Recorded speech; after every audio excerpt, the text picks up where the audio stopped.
Hallelujah. स्वागत है आप सबका परमेश्वर की जीवित हजूरी में। आइए परमेश्वर के पवित्र वचन से देखते हैं जो कि अपोस्टल करमवीर अब्राहम जी के द्वारा लिखा गया है। आज का विषय है आशीष लेने वाले व्यक्ति कैसे बने।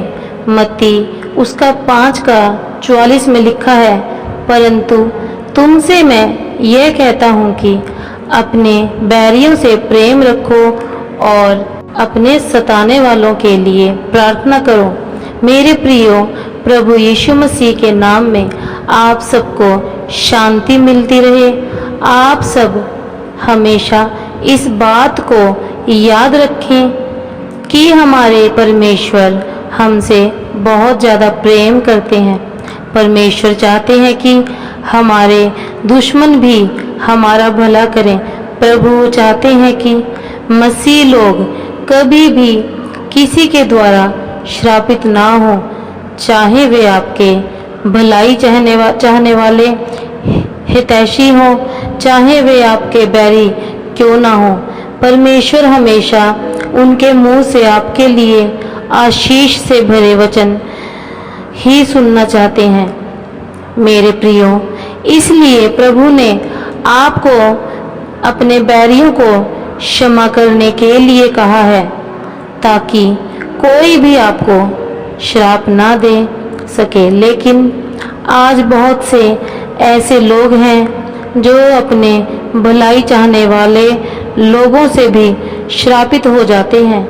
जिन व्यक्तियों को परमेश्वर ने केवल आशीष देने के लिए ठहराया है, कुछ लोग उनसे भी अपने श्राप ले लेते हैं। बाइबल बताती है, जब इज़राइली लोग परमेश्वर के अनुसार चलते थे तो कोई भी उनको ना तो युद्ध में हरा सका और ना ही कोई श्रापित कर सका। लेकिन जब इज़राइली परमेश्वर के नियमों को तोड़ देते थे, तब इज़राइली अपने बैरियों से हार जाते थे और उनसे भी श्रापित हो जाते थे।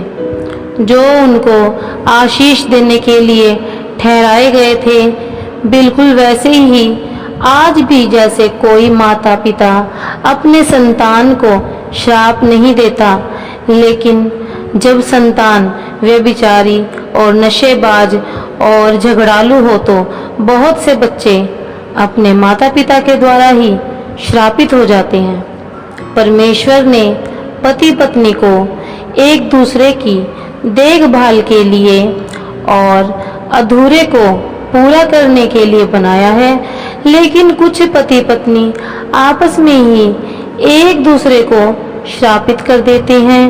और ऐसे ही कुछ मसीह लोग अपने आत्मिक माता पिता से आशीष ना लेकर श्राप लेने जैसा काम कर देते हैं, क्योंकि कुछ लोग मसीह होकर भी व्यभिचार, लुचपन, नशे में पड़कर अपने परमेश्वर और अपने अगुवे को दुख पहुंचाते रहते हैं, जिसके द्वारा वे आशीष के नहीं श्राप ही के अधिकारी हो जाते हैं।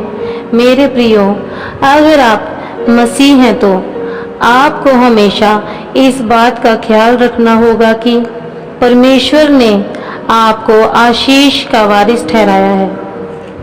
आप कभी भी ऐसा काम ना करें जिसके कारण आप अपने लिए किसी के मुंह से अपने लिए श्राप सुनो, और ना आप किसी की जुबान से कोई मनहूस शब्द सुनो, क्योंकि बाइबल बताती है, नीति वचन उसका 12:14 में लिखा है, सृजन अपने वचनों के फल के द्वारा भलाई से तृप्त होता है, और जैसी जिसकी करनी वैसी उसकी भरनी होती है। इसलिए हमेशा ध्यान रखें, अगर आशीष के वारिस होना है तो अपने कामों को और अपने चाल चलन को हमेशा सही रखें, जिसके द्वारा आप अपने लिए दूसरों के मुंह से आपका भला ही सुने और आप हमेशा ही आशीष में बढ़ते जाएं। आमीन।